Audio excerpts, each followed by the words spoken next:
আসসালামু আলাইকুম। আপনারা সবাই কেমন আছেন? আশা করি ভালো আছেন। আমিও আল্লাহর অশেষ রহমতে ভালো আছি।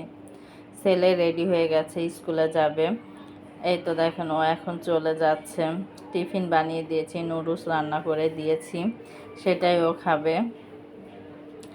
ছেলে স্কুলে চলে গেলে আমার রুমের কিছু কাজকাম আছে, সবগুলোই করতে হবে, কারণ রুমটা পুরোই অগোছালো, সেগুলো সব গোছাতে হবে। এই তো আসলাম বারান্দায়। সকালবেলা কিন্তু আমি রাত্রেই চাদরটা উঠিয়ে রেখেছিলাম, বিছানা নতুন একটা বিছিয়েছি, আর পুরাতনটা এটা ধুয়ে দিয়েছি।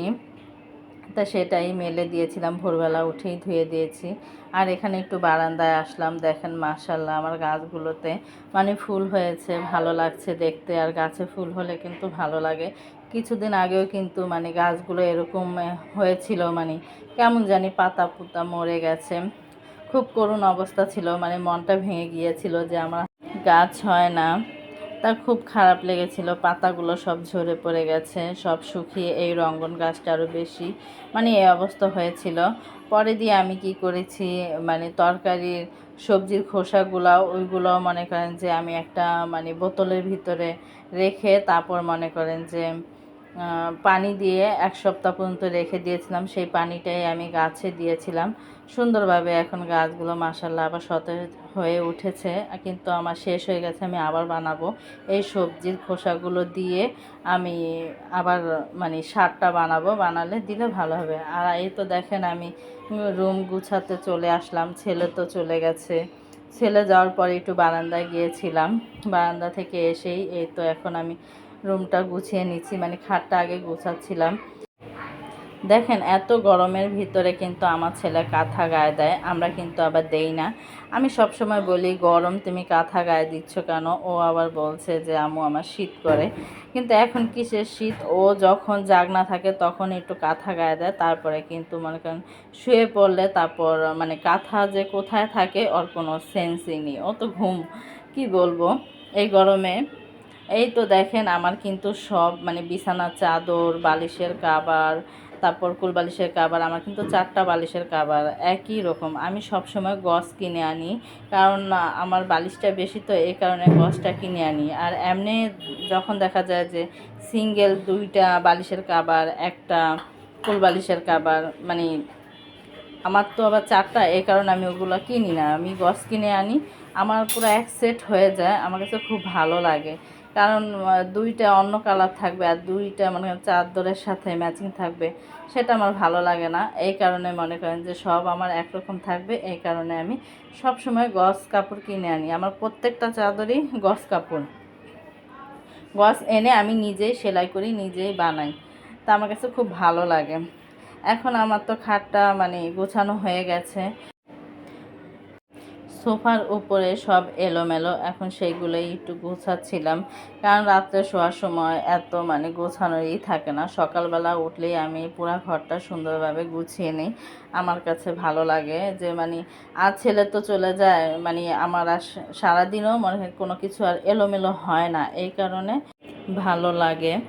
এই তো দেখেন এখন আমি পুরা ঘরটা সব কিছু পরিষ্কার করে নিয়েছি। এখন রুমটা ঝাড়ু দিয়ে আমি ঘরটা মুছে নেব। এই তো আমার রুমটা ঝাড়ু দিচ্ছিলাম, বারান্দা তো কাপড় চোপড় নাড়া, ওখান দিয়ে মনে করেন কোনো রকম ঝাড়ু দিয়ে আসছি।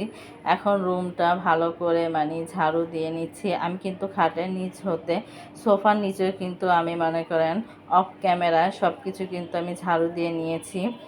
কাছে বা দূরে, দেশ এবং দেশের বাইরে যে যেখান থেকে আমার ভিডিওটা দেখছেন, আপনাদেরকে অসংখ্য ধন্যবাদ। আর দেখা শুরুতে একটা লাইক দিয়ে ভিডিওটা দেখা শুরু করবেন। আর যদি ভিডিওর কোনো অংশ ভালো লেগে যায় তাহলে অবশ্যই আমার চ্যানেলটা সাবস্ক্রাইব করে আমার পাশে থাকবেন বন্ধু হয়ে। এখন ঘরগুলো মুছে নিচ্ছি সুন্দর করে, কারণ খাটের নিচটাও আমি কিন্তু মুছেছি অফ ক্যামেরায়, খাটের নিচ, সোফার নিচ, তারপর ডাইনিং টেবিলের নিচে সবগুলোই কিন্তু আমি সুন্দর করে মনে করেন অফ ক্যামেরায় মুছে নিয়েছি। কারণ আমার সপ্তাহে একদিন মনে করেন সব কিছু খাটের নিচ হতে ঘরটা আমি প্রতি 2 দিন 1 দিন পর পর তো পরিষ্কার করি, কিন্তু বৃহস্পতিবার আমি খুব সুন্দর করে রুম ঝাড়া হতে আমি সম্পূর্ণ করে নিই, কারণ আমার কাছে ভালো লাগে। তাহলে মনে হয় কি শরীরটা পাতলা লাগে, রুমটা যদি পরিষ্কার থাকে, পরিচ্ছন্ন থাকে। না হলে যদি আমি কোথাও বেড়াতে যাই বা আমি করতে পারি না, কিন্তু আমি বেড়াতে গেলে এসে আমি মানে এই সপ্তাহের কাজটা আমি করে ফেলি। এই তো দেখেন আমার কাছে কি যে পাতলা লাগছে, মানে কি বলবো, ঘর দুয়ার পরিষ্কার থাকলে কিন্তু ভালোই লাগে। সব কিছু মুছেও নিয়েছি, ড্রেসিং টেবিল, সোফা, খাট, আবার এগুলো মুছেছি। মানে সব করি, দুদিন একদিন পর পরই ধুলা হয়ে যায়, কারণ রাস্তার সাইডে বাসা, কি বলবো। আর এখানে দেখেন দুপুরবেলা 12:30 বাজে আমার দেবর আসছে। আমি কিন্তু জানি না, আমাকে না জানিয়ে আসছে। আসছে একটা দরকারি কাজে, এ কারণেই মানে অফিসে গিয়েছিল, অফিস থেকে আজকে মনে করেন যে ডাইরেক্ট আমার বাসায় আসছে। কারণ আদনানের আব্বু যে অফিসে চাকরি করে, আমার দেবরও কিন্তু সে অফিসে নগর ভবনে চাকরি করে, তাই এসে পড়েছে। আজকে আবার গ্রামের বাড়ি যাবে। আসছে আমার শাশুড়ির কিছু মানে স্বর্ণ আমার কাছে আছে। কিছুদিন আগে আমার শাশুড়ি আসছিল আমাদের বাসায়, মানে গ্রাম থেকে যেদিনই আসছিল, প্রায় আপনি মনে করেন 1 বছর পরে আসছিল। তার মেয়ের বাসা ছিল, তারপর আরও আমার ভাসুরের বাসা গ্রামে, ওখানে ছিল। তা মনে করেন আমাদের বাসায় আসছে 1 বছর পর। পরে দিয়ে মনে করেন যেদিন আসছে সেদিনকাই সে শুনে যে তার বোন মারা গেছে, মানে আমার খালা শাশুড়ি মারা গেছে। সকালবেলা আসছে 10টার দিক দা, পরে সন্ধ্যার সময় শুনে যে আমার খালা শাশুড়ি মারা গেছে। পরে দিয়ে মনে করেন যে সেই সন্ধ্যার সময় আমার দেবরের সাথে চলে যায়, তার গলার চেন, আংটি আমার কাছে রেখে যায়।